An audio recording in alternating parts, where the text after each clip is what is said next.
Standing next to this fine tree always raises the question, particularly for a forester, what's its value?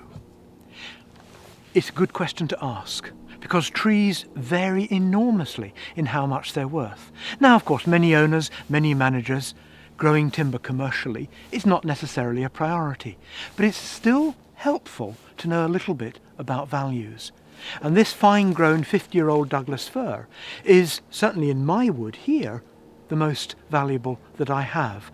And typically, in terms of its value per tonne, you might get 15 or 20 pounds a tonne. So this individual tree could well be worth something like 30 pounds. Farther on, which we can see down at the bottom of the ride, there's a wonderful oak tree, which perhaps, if the bottom part of that tree is really free of any defect, it's going to be worth possibly several £100s. But I want to contrast these two relatively valuable trees with what most of the wood is planted with. And here we can see in the view there's an odd oak, there's an ash, but there's plenty of beech trees.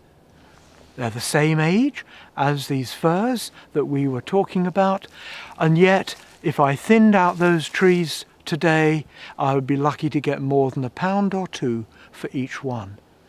They've got many more years in their rotation to go, and they've not yet reached the valuable stage.